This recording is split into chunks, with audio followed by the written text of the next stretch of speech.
From Miller Waldrop Studios, this is Campus Live.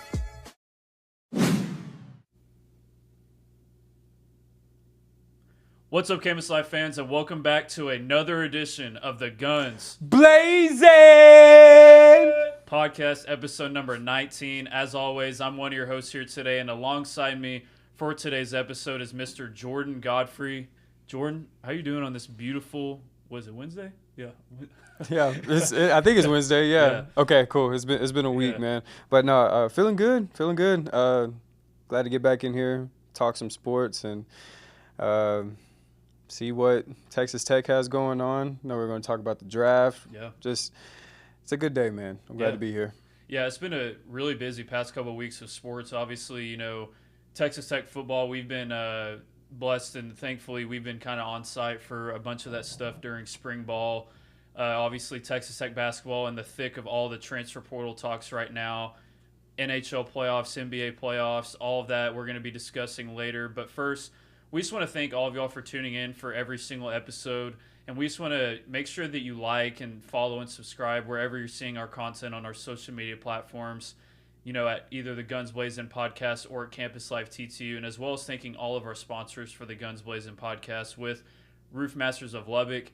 Fans, with storm season obviously now in full effect here in late April, make sure to check out Roof Masters of Lubbock. If you have any type of roof damages, you definitely don't want any type of roof holes or anything in your roof if we have a bad storm over the next few months. So definitely check out Roof Masters. And we also want to thank our sponsors with JSI Industries and, of course, the Exceptional Community Hospital here in Lubbock. Jordan, spring ball got wrapped up here this past weekend. We were both there, kind of on site doing some work. It was great to see the team. You know, even though we get to go to practice and it's great going and seeing 20 to 25 minutes at practice, seeing them actually play for a full 2 hours or so. It was just great to see the whole entire 2026 team out there and really competing against each other. Yeah, definitely. A lot of anticipation about just seeing all of these dudes competing in a game type of scenario, seeing Coach McGuire really put that hat on and just lead his troops out there, seeing the fans come in, how excited they were to spend some time at the Jones. It was a great atmosphere, and it just sucks that we still have all the way to August, right, to get that first home game. But this was a nice little tease. Yeah, and final score 18-12. The offense, they did get better of the defense. It was kind of funny afterwards talking with quarterback Brennan Sorsby and linebacker Ben Roberts after the game. They kind of both went back and forth, kind of messing with each other, like, the defense is kind of tied with one hand behind our back. We can't touch anyone, can't touch the quarterback. And then, Brendan, he was like, I could have had a few scrambles there if they didn't call those plays dead, which I might have to agree with him there. He might have had, 60 or 70 yards there of scrambling if he would have been able to extend them. But no, it was great to see how balanced I think that this team could potentially be, really. And starting out at quarterback, Brennan, he had four passing touchdowns. He did have 2 interceptions, but one of them was kind of on a weird play. He kind of went to the backside and threw it, and Peyton Morgan made a great play. And it was honestly great to see Peyton out there with that starting group make a play like that on Brendan, kind of giving us a look ahead to what he potentially could bring on the field this year, starting at safety next to B.J. Jordan. Yeah, going back to that discussion that offense and defense had, I think they both have a case for the no contact and it benefiting one or the other a little bit more. Nonetheless, I'm really excited. The defense was flying around, got them some interceptions. Sorsby, mobile, and he's throwing dots out there, man. It was really cool to see. But touching on the defense in that secondary, just that's what I like to see is confident, ball hawking, just relentless pursuit, in all facets. So check that off the box, man. Yeah. When it comes to expectations and what we got to look forward to, I think we're good on defense. Yeah, and really in the secondary, you've heard all spring, from either Coach McGuire or even when we talked to linebacker John Curry, he said that battle between Peyton Morgan and Malik Esquera for that safety position really has been kind of the battle of all of spring ball. So to see them go out there and perform with the rest of the defense, because, I mean, defensive tackle, defensive end, our linebackers obviously having Austin Romaine come in, and then having John, be that star position. We're loaded once again. Yeah.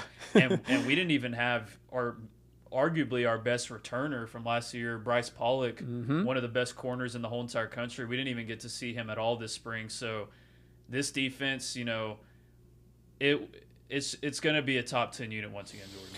It's going to be just must-see TV. Yeah.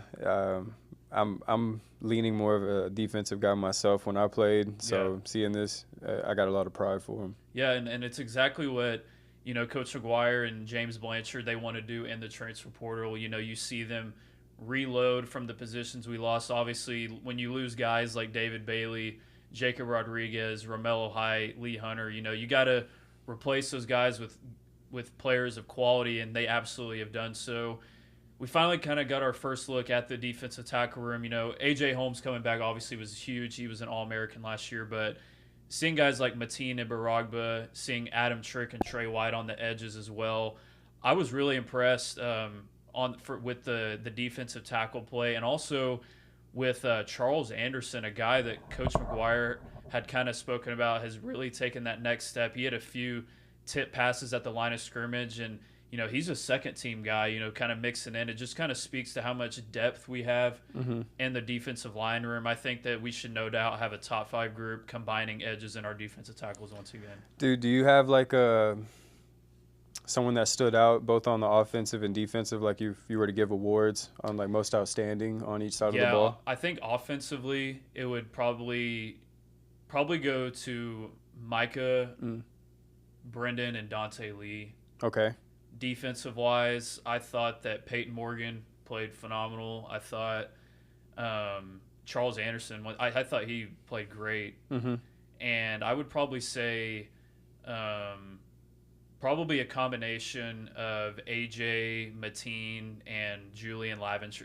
Just those 3 D tackles. I thought that they all played really well. Yeah, they just represented the D tackle position. What about you? Did you have anyone that stood out to you? I was really wanting to see how Coy was going to respond after Micah coming and pretty much just taking over the wide receiver 1 spot. At least that's how we saw it after the first few practices. He seemed to be adjusting to his role quite well. I actually like him in the slot where he's running these nice crisp routes, and he gets open a lot, you know what I'm saying? And Sorsby's looking for him, so seeing how he's just seamlessly fitting into that position, cool to see. And I'm going to echo what you said, D tackles, man. It starts in the trenches, as well as the secondary earlier, like in terms of naming all those guys and saying how they represented their unit. I say the secondary and D tackles. Yeah, I completely agree. I think, too, maybe 2 guys on offense I forgot to mention. I thought Jalen Jones played really good. He caught like a screen pass at the beginning, and he took it like 70 yards down. And if it was a real game, it would have been a touchdown. They called him dead at like the 20, though. And then seeing how they're – obviously, Coach Leftwich isn't going to give really anything, but kind of seeing the sprinkles of how Jacoby Williams is going to kind of be that combo of like a wide receiver and a running back. They said Malachi Toney earlier this spring. It was kind of cool to see him running routes out of the slot and also like getting those handoffs out of the backfield. I think Jacoby's going to be, once again, one of the best playmakers in the Big 12 this year too. For sure. But yeah, and that'll kind of, wrap up our spring game talk. Once again, it should be very exciting to see how it all plays out as we head into next season. I guess, kind of something that we saw that happened actually at the end of the spring was losing that NC State and UNT game for the 2027 season. So obviously that's not for this year. It is for next year. I think it is kind of interesting, though, that NC State, canceled coming back on us. After they beat us, a couple years ago, they didn't want to come here and see the revenge potentially waiting for them. But hey, I mean, I guess that's up to them. It's like retiring and going 1-0. You know what I mean? Just you're undefeated, but like, come on, play us again, man. Give us another shot. Yeah, and I don't know, for them to kind of blame it on ACC scheduling, I don't know if I really buy that. But We potentially, though, I mean, there's definitely a few opponents that we could potentially play. We had a list of 4 teams we actually posted on our social media platforms this past week about they don't have a Power 4 out-of-conference opponent scheduled, and it was USC, Washington, Ole Miss, and Virginia. Mm-hmm. We made a quick poll, and Ole Miss by far is winning that poll. I would agree. I think that would be a great matchup. There's so many alumni in Texas too that went to Ole Miss. I feel like that would just be like a home and home with them. It'd be cinema. Dude, I even knew a bunch of people that went to Ole Miss. I grew up around there, and just those two fan bases. Very you know, similar. from very similar, yeah. And from a fan perspective, it's like you want to see that matchup the most out of the 4 teams that you listed. But from Ole Miss's perspective, like that's not really it's kind of like a lose-lose situation if you ask me. Yeah. Like, what do you gain coming to Lubbock or hosting Texas Tech? And I guess if you win, does Texas Tech have like that much of a stature after one season of, you know, we had a really good season, but you know the way that it ended, it kind of allowed for these types of conversations to be made to be had. So, and if they lose, well, obviously now that's really gonna reflect terribly on them, and now SEC is gonna get a bad rep. So, like, do they even open that can of worms and allow us the opportunity to upset them and put more, you know, on our belt? I don't know if they do, but it would be great to see. Yeah, it would be great to see. I completely agree with you what you just said too. I think that it would take a lot for a high-profile program like Ole Miss, I think, to agree to something like that. I think it would, if you were to replace that NC State game with like a team of that caliber, it would definitely have to be like a neutral site, like you go play at Cowboy Stadium, meet in the middle type deal. Yeah. I don't think that they would want to do a home and home because, like you said, especially if we were to go to Ole Miss and win that game, Dude. like that would basically put us in the playoffs in week 2. That would put whoever's coaching Ole Miss in the hot seat. Yeah, like immediately. Like you win that game on the road in week 2 based off of, you know, the difference in schedule, how like especially this year in the Big 12. Not that like it's easy by any means. Obviously, it's still going to be tough to navigate, but compared to a typical, you know, SEC or Big 10 schedule, ours is much more easier to navigate. And if you were to get a big win like that out of conference, you would be able to potentially like lose a game in conference where you're 11-1. But for an SEC team, I mean, you lose an out of conference game, you're already planning on probably already losing 2 or 3 games in conference. You might be done right then. So that's why it's kind of hard to see some of those SEC teams maybe reach for a big out-of-conference game, but I don't know. Maybe they will. Well, when is the last time a Big 12 – let's just keep it at Texas Tech. Yeah. When's the last time Texas Tech played an SEC school? Have they played an SEC school? Not including Texas and A&M. We played Arkansas in the Liberty Bowl, but as far as regular season – Oh, we played Mississippi State too, no? In a bowl game? Yes, we played Mississippi State, and we beat them in the Liberty Bowl, actually. And then we played Ole Miss in the Texas Bowl a few years ago, and we beat them. Okay, so in the past, 5 years we're undefeated against SEC teams? But we lost to Arkansas. We did? Oh, we lost to Arkansas. But, I mean, we have a winning record versus SEC teams. Okay. So it's not as bad as I thought. But, yeah, I still don't think Ole Miss would – risk being a part of, like, on the bad side of that record. I don't know. It should be interesting. It would be awesome though. That'd be so much fun if we were to get a game like that. Let me ask you this, because this thought just hit me. Because they were bowl games, and you might have like your most impactful players throughout the season sit out or go, you know, to declare to the draft or go to the portal. Do you think an in-season an in-season SEC Big 12 game would be like a lot different in terms of the stakes and competition and whatnot? Which, if I remember correctly, like Ole Miss, which Lane Kiffin was still there, but we played against Jackson Dart, and I think it was Jackson Dart.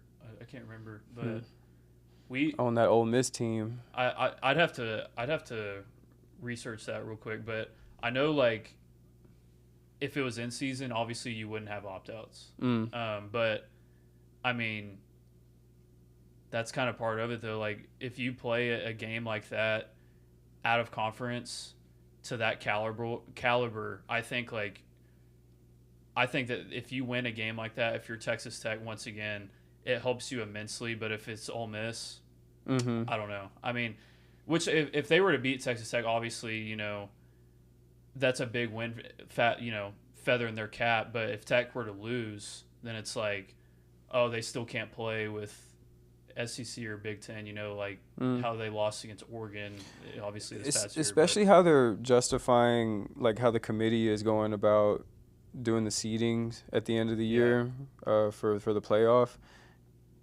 I could see how some teams would just want to avoid certain head-to-heads just off of those arguments, you know, dictating whether or not they make it in or not. So we did play against Jackson Dart, and and Quinshawn Judkins was their running back for Ole Miss. So we beat them. Let me put some respect on Tech, bro, because that's actually crazy considering where they are now. Yeah, and that was the Tyler Shuck actually played a really good game that day. I was at that game. That was a really fun game. Those are 3 NFL starters right there. So that was once again though, like. But that type of matchup, though, you know, it was so much fun. Like I think if you can somehow get a matchup like that and you're at a conference, you know, replace it, because NC State, you know, they're not a bad program, you know, and that could have been, you know, a good win for you out of conference, and I don't know, we'll have to see how it all plays out, but. That'll kind of wrap up our scheduling talks. It should be interesting to see how that all plays out. That'll kind of move us into our injury report segment, sponsored by the Exceptional Community Hospital. Fans, it's time for this week's injury report presented by the Exceptional Community Hospital. Before we hop into the injury report, we just want to take a moment to recognize the Exceptional Community Hospital as a proud sponsor of Campus Live and the Guns Blazin podcast. Be sure to visit their 24/7 state-of-the-art hospital and ER located at 6401 Spur 327 in Lubbock. They accept all insurances and have short ER wait times. And once again, the Exceptional Community Hospital is proud to support this week's injury report on the Guns Blazin podcast. During the spring game, we didn't get to see Terrence Carter, and Coach McGuire talked about how he had an ankle injury, but if it was a real game, he could have played. And Coach McGuire, I think previously in the spring, he touched on Leighton Stone also. He had some type of injury that he was battling. So we didn't get to see those two offensive playmakers play, but sounds like those guys, like if it was a real game, they could have played, Jordan. Yeah, I was bummed out to not see those guys go, especially Terrence. But we got to remember that these spring games are really just glorified practices. And at the end of the day, you're not going to risk anything of that magnitude, especially these two guys on a practice. So let them rest up. Put the boot on, you know, put their jersey over and catch some eyes from the crowd. But yeah, I don't blame that decision at all. Yeah, we'll see him when we see him. Yeah, man, it should be another exciting season. I liked that schedule conversation we had. That was that's something to hopefully we can look forward to for 2027. Dude, yeah, like I'd like to see Ole Miss, man, but you know, I just don't know, dude. Yeah. I think USC would probably be the more likely just because of the Lincoln Riley connection with Tech. Right. But I don't know. We'll the narrative on that one. Yeah. Yeah. But this one to go back to. But that'll kind of take us into our Tech basketball discussion. Obviously, right in the thick of all transfer portal talks right now. We kind of now have really, now that transfer portal is actually officially closed, you might see a few more names trickle out over the next really 36 hours just from schools having to file it officially into the transfer portal. But officially, as far as departures go, we have Leon Horner, we have Nolan Groves, Lawan Watts, he actually committed to Washington today. Jazz Henderson, he actually committed to Ball State today. Jalen Petty, now he's going to UCLA. Christian Anderson declared for the NBA draft. He still potentially could come back to college, though. It's kind of up in the air right now. And then Luke Bamboye, he was a departure that hadn't declared yet the last time we talked. Dude. Returning wise, obviously, it's been kind of out there that JT hopefully should come back. Maybe you'll see like Josiah Mosley possibly come back. Yeah. But also guys like Merrill Coontalk and Latrell Hoover. But besides that, man, you're going to be looking at a completely new team, and thankfully we do have 2 new signees. Cruz Davis, he was an amazing player for Hofstra this past year, averaged over 20 points per game. He's going to be coming in, be the lead guard of this team potentially. And then Damarian Dennis from Wyoming. He was a all Mountain West honors this past year. He's a guy from San Antonio. He should be definitely a good guy, probably a guy that is going to be our 6th man. He definitely has a lot of talent at the tail end of this past year. He averaged close to about 15 points per game. He finished the season off scoring in double digits 10 out of the last 11 games for Wyoming. So 2 really high scoring guards, but as of now, you've seen us. I wouldn't necessarily call it misses, because we don't really know what's going on behind the scenes as far as how much money these guys, they're getting crazy offers from everywhere, but we haven't seen a bunch of commits. Only 2 so far, Jordan. The whole portal thing just gets really dicey, especially dealing with agents, and then there are players whose parents are also their agents, and I imagine it's a headache being on any side of this stuff, because there's a crap ton of money involved. I will say, from the perspective of a Texas Tech fan, it feels like a ghost town, dude. It feels like we're just like, you remember back in elementary school when the classes would have pizza parties and like your class didn't win, so you're just like listening to them have fun next door. Like, that's what it feels like, seeing everybody leave us, and then all these other teams are just getting these amazing portal commits and these just outstanding talent, and we're like one of the supposedly more premier teams, but we're going into a rebuild. Like, that's how it feels. Like we're building around JT, but he's only got like half a leg right now. You know what I mean? So it's like, it just feels like a weird situation. Like, I do have faith in Coach McCaslin. I will say, I do have faith in the type of energy that our fan base provides, and that culture isn't going anywhere. I feel strongly in that, but it's like, why aren't we getting guys coming to our team? Why are we having so many leave? Hey, I guess it's money talks more and more these days, but it confuses me. Yeah, I think it's definitely something that has been really interesting to watch unfold, just because last year was different. I think how we approach things, which maybe I think this is why you've seen maybe a different approach from Texas Tech, because you secured commitments from Lawan Watts, from Luke Bamboye, from Tyree Bryan and Donovan Atwell, and I think it's fair to say you really only hit on one of those guys with Donovan. So maybe they're taking this more methodical approach, trying to see like, hey, I don't really think that guy's going to fit in here. We missed on that guy last year, taking him in. We want to make sure we go 4 for 4 instead of 1 for 4 this year. And, you are also bringing in a 5-star in Dakari Spear, who I think has all the talent to be a lottery pick next year, maybe even a top 10 pick. That's how good Dakari Spear is.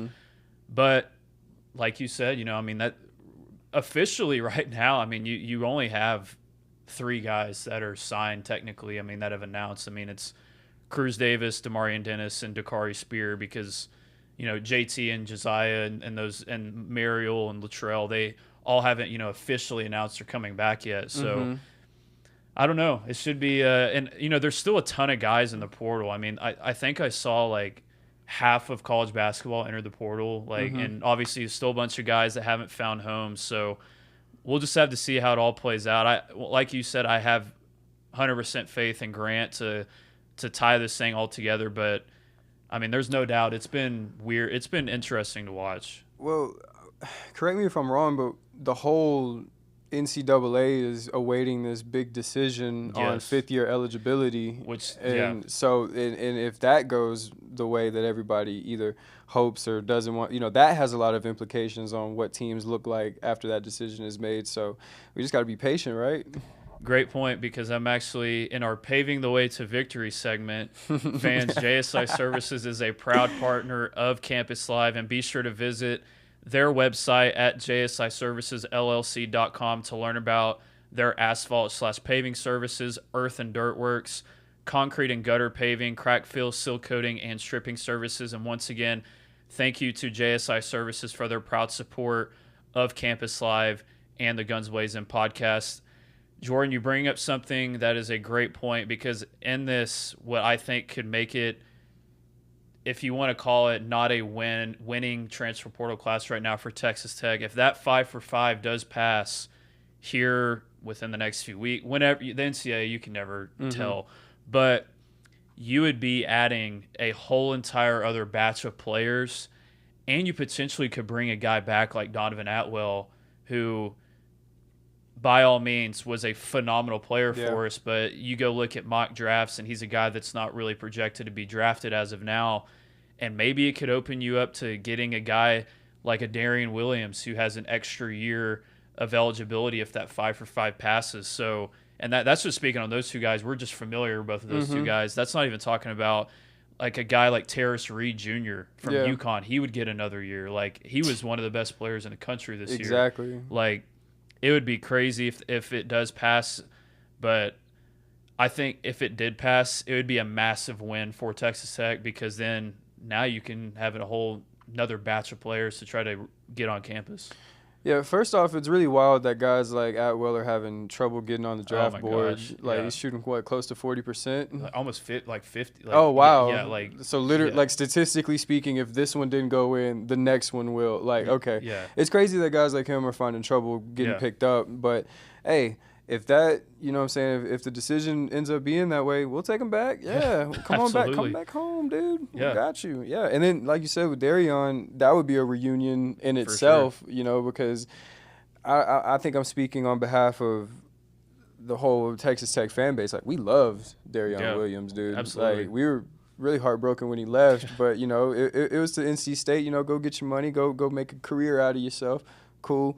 But, hey, if it does end up being like that, come on, welcome him back. And now all of a sudden you look around and we got a formidable team with experience and some real talent led by a great coach. So, yeah. That'd be dope. Because maybe even if you bring those like guys like that in, you know, without even saying like Donovan or Darian, you know, maybe it sparks up the conversation for a guy like Christian, where he's like, man, maybe I could go back and we could actually make another run at this thing. Maybe. And where we're fully healthy, and obviously he's going to get a huge sum of money if he came back. Yeah. And you're already seeing, you know, these fringe lottery picks like Thomas Houck for Florida. He announced he's coming back for like $5 million to Florida. You're seeing guys, you know, like Nate Ahmet for Tennessee. He's even like a fringe top 10 pick, and they're talking like he might come back to Tennessee. Like, all these guys are really taking advantage of the NIL era. I mean, and I don't blame him at all. I mean, if I'm not guaranteed like I'm going to be a top 20 pick, why wouldn't I go make $5 to $6 million for another year? And it's somewhere you know you're getting playing time. You love the environment and the coaching. Yeah. You had success there already. You're just doubling up. Like, people will have their perspective on, you know, going to the draft, coming back, NIL in general. But at the end of the day, man, these guys are playing the sports that they love to play, getting more exposure, and getting paid. Yeah. Getting paid like crazy. Getting paid more than their coach. Yeah. Like, you go to the NBA and it's like getting shifted down a few levels again. It's like, no, bro. If you're going to get your money and play ball, go ahead and do it for your D1 school that you already been putting on the map for the past couple seasons. Absolutely. I completely agree. I think this is going to be interesting to see. And like we just talked about, if that 5 for 5 passes, man, it's going to be even more crazy. It's going to be even more sad for high school recruits. Oh, that too. Because it's like they're going to have to make a separate league for them guys, bro. Like, you got all these 30-year-olds playing D1 ball and getting paid like pros. Yeah. Like, they're going to merge the G League with NCAA D1 and everything else. Everybody else is going to fall in where they fit in. Yeah. Completely melt away the JUCO. It's crazy, man. I don't know. What'll it look like in 2030? Because not even would that be for basketball? It'd be for football also, which obviously, it would be for next season, hopefully. I mean, could you imagine if some of these guys that just graduated, like, could come back to college football, like right now if they passed, like, that's where, kind of this slippery slope of when they pass this rule kind of falls in place. It should be interesting to see. It's just college sports world we live in right now. But it's scary because there are genuine levels to this. Yeah. Like any player that's in the NBA, is going down to the D1 schools and owning them. You know what I'm saying? Yeah. Like just to get a spot on the roster says a lot. Like a practice squad running back coming to Tech. You know what I'm saying? and doing and like setting records and stuff. Like it's not unheard of, bro. Yeah. So.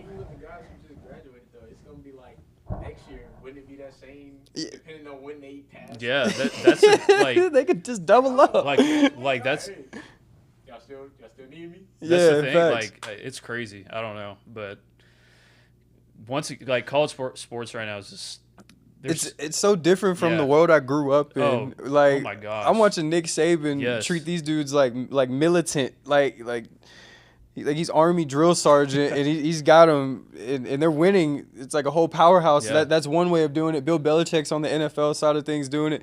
But now when everybody gets paid and the marketing is off the charts, it's freaking crazy, bro. Crazy, like man. we're going to the pros and potentially coming back for more money than we were making when we was in the pros. That's like not even talking about like the G League guys that are coming back. Like they've Right, yeah. played NBA minutes and they're coming back to college and like Go just get your degree too while you're at it. Like, Man. Well, speaking on drafts and NBA and NFL drafts, the NFL draft actually starts tomorrow, and man, this should be I think a really entertaining draft, especially for Texas Tech. We got a bunch of guys that declared, and they went to the combine, had great pro days and things like that. And when we discuss these Texas Tech prospects that came out, obviously you got to start with the guys like David Bailey. He potentially could get picked at number 2 at the Jets. It's been long rumored that the Jets have been really interested in him. And at the pro day, at Texas Tech's pro day, Aaron Glenn, the Jets head coach, he was there, obviously, to see David up close and personal. I think he is the most talented edge rusher in this whole entire draft. He might even be, if you're talking about plug-and-play guys where you just put him in straight from the draft, I think he could go into an NFL game right now and go get you a sack or two. That's how good David is. And if I were to project where he lands, I do think he is going to go to the New York Jets at pick number 2, Jordan. Yeah, David Bailey is an incredible talent that we at Texas Tech have been watching this whole season. So, like, we're not surprised. No, like, we just been seeing this dude kill it. He's, like, the greatest insurance plan for anybody, in the top 3. So, if the Jets don't take whoever, you can't be mad at a pick like that because, like you said, plug and play, just let him go. Yeah. He's already ready for it. Yeah. And Jacob Rodriguez, obviously, too, All-American, was in the Heisman voting. He's another guy that he potentially – we've heard rumors maybe at the back end of the first round. He met with the Dallas Cowboys. He's met with obviously a bunch of other teams that, after around the first 12 to 13 picks in this draft, a lot of, scouts and NFL reporters are kind of saying that it could be kind of a crapshoot after about pick 14, 13, where you could just see guys, randomly start going places just kind of based on what teams – where they like them. It's way different, in past years. You could probably mock out a draft all the way to like 25. Yep. It'd be pretty solid. This year, though, after that first 12 picks, it's going to be interesting. If there's a team that likes Jacob Rodriguez or a Lee Hunter at the end of that first round, it would not surprise me at all to see them get picked, by the Buffalo Bills or whoever else at the end of the first round, the Eagles, like those type of teams seem to kind of strike at the end of the first round and kind of get a guy where they probably should have been picked earlier, but maybe like their traits aren't, they're not 6'4" or something like that, and then they end up being phenomenal players in the NFL. Yeah, it's weird seeing how the draft has evolved. I mean, It does make sense, though. You said it, how teams feel about certain players. You know, are they a good fit? Do they, like, scheme-wise, do they match what we're looking for? Maybe it's an archetype that they're, like a build that they're looking for. But like you said, after the 14th pick, it's pretty much going to be the Wild West out there, man. Like, and it will be a sort of deal almost guaranteed where it's like this team's needs are yada, yada, yada, and they pick someone completely different. And then the obvious pick ends up going and being just like a generational player for like the next team that picks, just because they're like, you left this guy on the board? Like, what's going on? I've seen a lot like similar to like in fantasy football drafts where it's like, dude, what were you doing? Oh, I really like this guy. I really feel that he's going to have a good season. All right, man. Let me get Bijan. Like, you know what I'm saying? Like, cool. So I think we're going to see a lot of that. But, yeah, an entertaining draft nonetheless because of the unpredictability of it. Absolutely, yeah.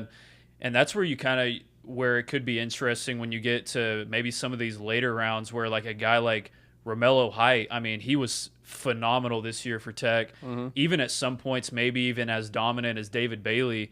And, you know, you're seeing him be mocked in, like, the third round right now, and it's kind of like, are there really that many edge rushers that are that much better than Romello? Like, I don't know. In my opinion, I don't think so. I think Romello is going to be potentially one of the steals of this draft. We'll discuss kind of in that segment here later, but I think Romello is a phenomenal player, and, you know, you start thinking of other guys who from Texas Tech who could be steals. You know, I think Skylar Gill-Howard, you know, the way he started this season, he was already being put on All-American lists by the way he was playing. And obviously, you know, he had his unfortunate injury, but, you know, he didn't get to perform at the Combine. He only had a pro day, and he still said at that pro day, like, he was a month ahead of where he should have actually been cleared to do athletic work, like sprinting and stuff like that. So you see a guy like that fall later in like the fourth or fifth round, someone's going to get a steal, and him or a guy like Cole Wisniewski. Yeah, and it's going to be a stacked team already that's late in the draft order that doesn't even need him. It's going to just make all of us sick because it's like, how did you get this guy that's so freaking good? And like, we knew how good he was, but nobody took him because of, you know, this, that, and the third. Yeah, it was unfortunate what happened to Skylar, but I think he's going to find his home somewhere, and he's going to excel as well because this much time off, it can be detrimental, but I feel like with the coaches we have and the facilities that we have, his recovery like timeline has just been incredible. And you said it, like, he's already a month ahead. So not only is he recovering, but he's improving. So if that doesn't say anything to people that are trying to encourage a manager to pick him up at a draft spot, there you go. Should be really great to see all of our Texas Tech guys. You know, hopefully they all get drafted and find a good home and have long careers, because this past year's team was historical. They won the Big 12, and you know they deserve to have a long career in the NFL. But moving on from Texas Tech guys, me and Jordan, we kind of wanted to have a few kind of fun segments for you guys, talking about, you know, potential prospects and where we could see them, whether they might be a lock to be a superstar in the league or very good, or maybe they could bust. Maybe they're overrated a little bit on these draft boards. Jordan, I think I might start it off here as far as 3 locks that I think potentially could boom. I'm going to start off, I think, Jeremiah Love.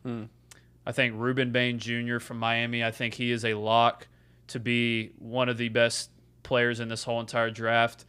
And then also a lock I think Jacob Rodriguez. Oh, man. I think someone is going to get an absolute steal in him. And then I think he is going to turn himself into one of the best Mike backers in all the National Football League. Dude, just put Jacob Rodriguez in command of any defense and let him go, right?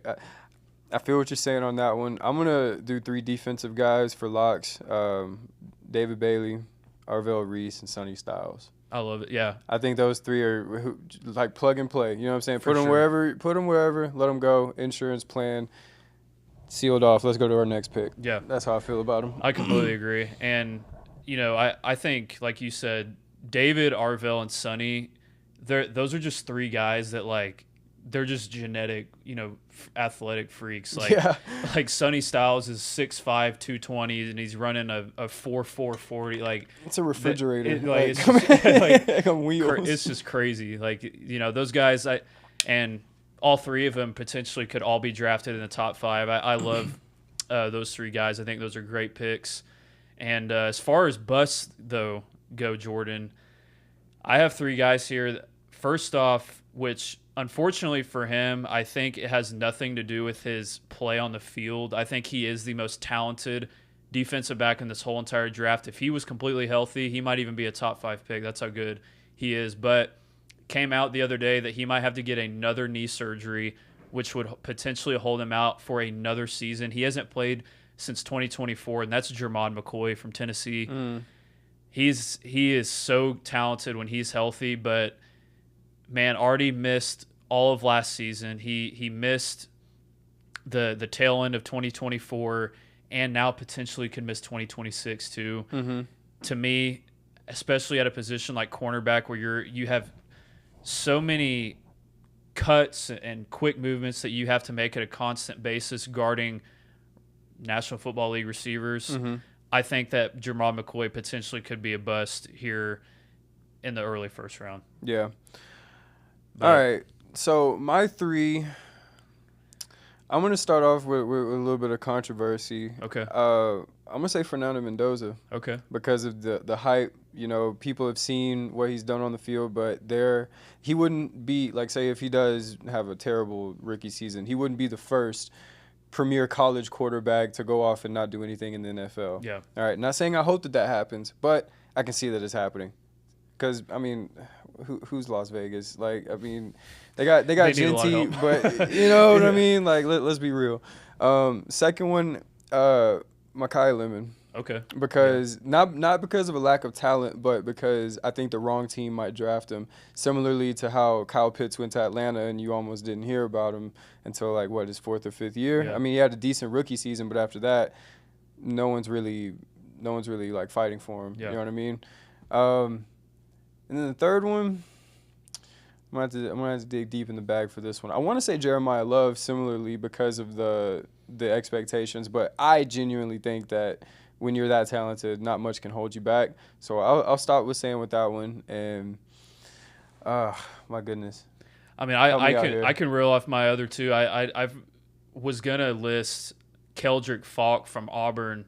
You've seen him rise up draft boards, and to me, like, obviously, like, he's one of those guys once again that's like just completely gifted. He's like 6'6", like big guy, but doesn't have a lot of bend off the edge. He's kind of a tweener too. Like, they don't, a lot of scouts don't really know where to put him, and he kind of has some stiff hips. You want to, when you see an edge rusher, you want them to be bendy. You want them to have that quick first step. He doesn't really have a lot of those traits. He is obviously a really big guy, but I think a team might try to draft him on traits and then unfortunately get negative results and just have kind of a bigger guy that, isn't a great edge rusher. And I think a similar guy to that is Caden Proctor from Alabama, the offensive tackle. You've seen him really rise up draft boards here recently. Obviously, once again, he's like 6'7", 350 pounds. He was a 5-star coming into Bama. He's a very talented player, but you've seen him struggle versus really that top end talent, especially when you see him matched up one-on-one. Doesn't have the quickest feet to move laterally for a tackle. And I think, honestly, there's just better tackles in this draft class. CC Malinoa from Miami, I think, is a better tackle. I think Spencer Fano is a better tackle from Utah.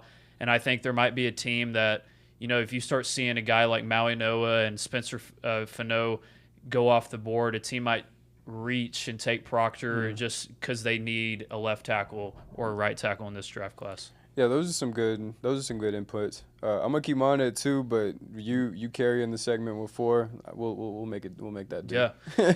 But as we kind of move on to our teams, Jordan, obviously I'm a Cowboys fan. You're a Falcons fan. Oh yeah. Cowboys have 2 first-round picks. The Falcons have pick number 48 in the second round. They don't have a first-round pick.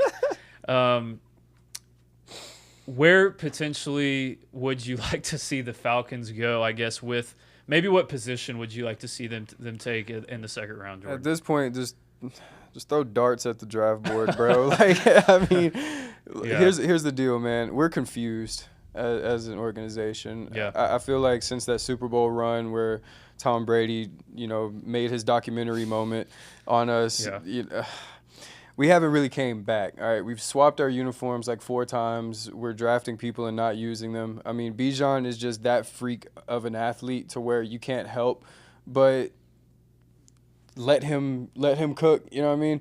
But to answer your question, I don't even care. I really don't. Like, I could see that we're going wide receiver. I'm like, cool.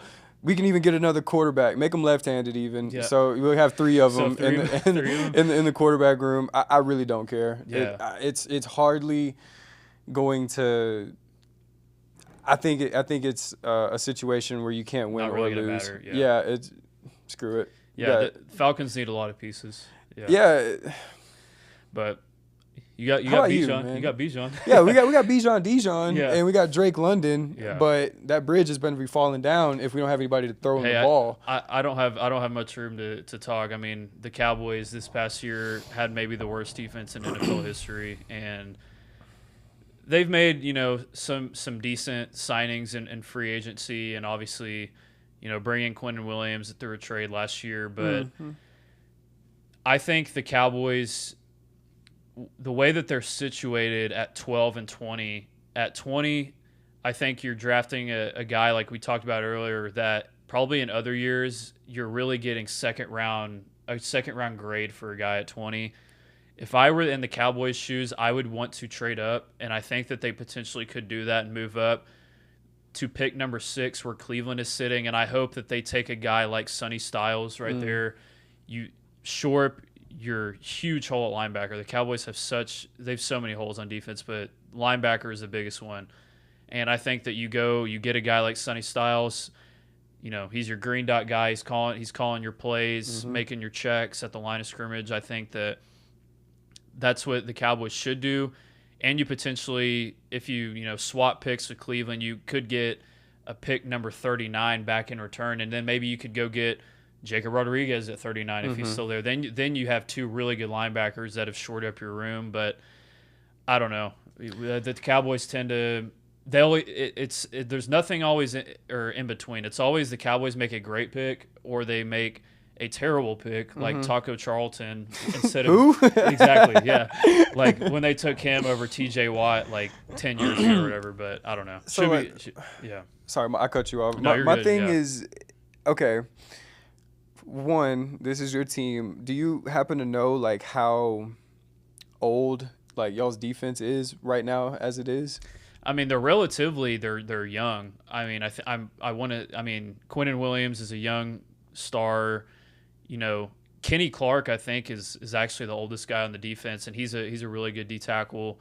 You drafted guys like Donovan Ezeraku, Demarion Overshone in past years. Okay, and then at corner, you have Deron Bland. You drafted Siobhan Revelle last year too, and then at safety, you brought in a really good safety actually with Thompson coming in from the Cardinals. But linebacker is, in my opinion, is the clear hole. Like I think they need to trade up and get a guy like Sonny, because and like you said, he's a plug and play bona fide star first day he walks in the building. Yeah. Where I was going with that is like I've always wondered, especially in an NFL locker room, in a position that's so pivotal to the defense, like the middle linebacker, like when you have a rookie coming in and you're just giving them all of these responsibilities to make calls and just ultimately just lead the entire defense, how does that play in? Like if the defense is a little bit on the older side, but they're all professionals, you know what I'm saying? They obviously know what they're doing, and it wouldn't be the first time that a rookie came in and just led the team and the team rallied behind him. Yeah. But from your perspective, in such a clear need for the middle linebacker position and bringing someone so young and starting them day one, like what's that look like on the team, you know? And I think that's a great point, and I think that's such a reason why Jacob Rodriguez is going to be a steal for someone, because he is older. You know, he's I think he's 23, and you know, like Sonny Styles is, I want to say he's like 21 or something. Yeah, so, exactly. So Jacob has that experience. You know, he has played middle linebacker for 4 years in college football, and on some defenses that were terrible. Like last year, obviously our defense was the best in the country, but like he has been in every situation where like he's used to anything you can throw at him. And I think like that's so key for a guy that's at the middle linebacker position, because he's such a smart, cerebral football player. Like someone is going to get a steal out of him. And that's what, like, this is also like a weird thing about football these days is how many defensive players were in the running for the Heisman this season? He was the only one. Yeah, and he's not the first middle linebacker at least off the board. Like that's weird. Yeah. That's weird, right? Like we got to question stuff like that. Yeah. But yeah, no doubt with that breakdown, he will be a steal. Yeah. Like look who you're getting. Yeah. And I think that can kind of take us into our draft superlatives. We thought this would be a last little fun segment talking about the draft. We have 4 different segments. Jordan, I think you were going to start us off here for the safest pick in this draft. Who is your safest pick in this whole entire draft? David Bailey. David Bailey is the safest pick. He's pro ready. Like he looked like a pro amongst college players this whole last season. David Bailey, dude. Yeah. That's mine. I agree. I think that's a great pick. For me, biggest steal, I have a couple guys listed. Obviously, we've been talking about Jacob, but I think some other guys here too. I talked about Romello Hyde earlier. I think he's going to be a steal for someone, especially if he falls like the 3rd round. He's a really good edge rusher. He's an older guy too. He's like 24, 25 years old. He's a grown man. You know, he's not coming in where he like needs a year to grow into his body. Like Romello is fully grown. He's going to be a great player in the NFL. And then also, I think Anthony Hill, a linebacker from Texas, I think he could be a steal for someone as well. He has been a very productive player for Steve Sarkisian and the Longhorns for the past 3 years.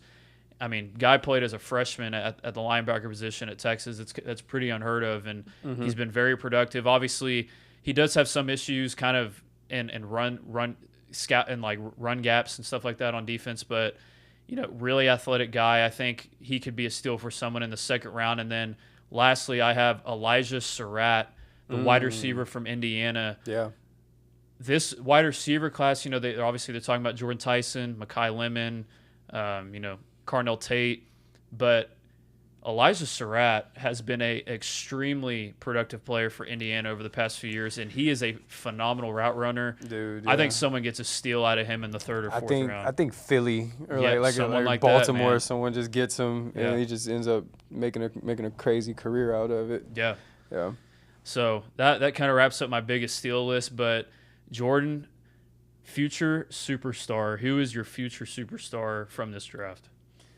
So I touched on it a little bit earlier. I think Jeremiah Love really can be that guy, because, yes, the expectations are up there to where it's like, man, if he doesn't have a good year, he's definitely like one of the biggest busts, right? But that type of talent, that type of experience, and if most of the mock drafts that I've seen go the way that they're supposed to, he'll end up with like a Jaden Daniels. You know, I could see him playing for them or Arizona. Yeah. You know what I'm saying? I could see him going there as well. I think he shines pretty much anywhere that he goes. So him, but also kind of like sneaking in there. You might laugh at this one. Ty Simpson. Okay. Yeah. I know you're a Bama guy. So I'm a Bama guy for sure, but with that comes me watching all of the games, and I just love how he plays, bro. And I like how not a lot of people expect stuff out of him. He reminds me a lot of Baker Mayfield. Okay. Like he's got the attitude, and he'll get out there and compete, and he'll have guys rally around him by putting his body on the line and just making some crazy throws. You know what I'm saying? So those are my two. You don't have to agree with them, but yeah. I think Ty is no doubt quarterback number 2 in this draft as far as rankings go. And you were just talking about the Cardinals. They are apparently very interested in Ty Simpson. The top 3 interested? If that happens, talk about crazy. Yeah, no, on draft instead of night. the 14th pick, it's the 3rd pick. Now Yeah. it's just boom, boom, boom. All right, you left him on the board. Yeah. Let me go ahead and take him. Screw what I need. Yeah. Like, that's a guy. Like, let Yeah. me get him.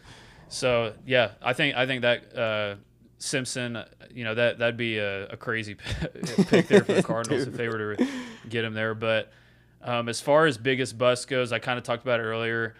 Because Jermod McCoy, his is injury based. I will say I'll probably go ahead and go with Keldrick Falk as far as just where he's being listed in some of these drafts. I think he's just a tweener, and I'm not, coming for any personal shots or anything like that, but I just think that his game won't translate the best in the next level at the NFL. But, Fair. Yeah. And to wrap things up here, we will kind of touch on, the NBA playoffs, NHL playoffs obviously going on. The Lakers went up 2-0 last night. My man Goat James, still just balling out at age 41. But, we had a very big, kind of, I guess, breaking news last night with Wembanyama getting that concussion. And they lose the game to Portland. That could completely change that series. Jordan, you got any thoughts on the playoffs so far? Yeah, Victor doing his best basketball impression using his head. Yeah. It was crazy. But no, I will say on air, if you are still doubting LeBron James's greatness, you're a hater. Yeah. You're a bona fide hater, and you're just looking for excuses to make other people mad. It's cool. Yeah. It's all right, but let's be for real. This guy's 41 out here doing reverse dunks in game. Playoff games. Yeah. Who's he throwing the ball to? Like, his son is on the team with. That's crazy. Let me man. stop, bro. His actual son is on the team with him, bro. This is some stuff that Spike Lee creates 2K narratives out of. Yeah, No, it's yeah. actually happening. This guy's Yeah. 40 years old. I just wanted to get that out there. Yeah. Those are my thoughts. Anybody else playing during this series, cool. But let's acknowledge greatness while we still have it on the court, day in and day out. You're preaching to the choir right here. I might be the biggest LeBron James fan on this planet. So like he's phenomenal. And Shout out KD. Hey, shout out Will behind the camera, Yeah, man, yeah. real quick. This podcast ain't happening without Will, Yeah, man. Hey, KD, he's gonna have to carry them guys. They struggled last night with it. I mean, man. But and then kind of to close this off too, the NHL playoffs have been really, really good to watch too. It was really cool to see the Buffalo Sabres. They hadn't had a playoff game. It was in like 15 years, and they won their game 1 versus Boston. Obviously, Boston, I think it was last night, they tied things up. But the Dallas Stars, obviously, I've said on this show, I'm a huge Dallas Stars fan. They tied their series up with the Wild. They have game 3 tonight in Minnesota. Should be very awesome to see. Playoff hockey, if you don't watch it, I would recommend you just pick a team and kind of follow it. It is it's cinema to watch on TV. The atmosphere, if you want to compare it to anything, I think it closely resembles like college football or college basketball with how wild it gets and stuff. But man, it's been a fun NHL playoffs to watch too, Jordan. I haven't claimed an NHL team just yet, but just know that I'm on the verge because this past year I caught a glimpse of some playoff hockey, and dude, it's crazy, insane. Man. Almost to the point like, bro, we gotta catch a Stars game or something sometime, man. You know what I'm saying? Like, cause like you were saying, bro, environment crazy. Guys out there punching each other. The refs let them duke it out. Like, what more can you ask for, man. right? It's a guy's game. It may seem like I'm just rooting against Blaine at this point, but I've been tapping in with Kirill. Okay.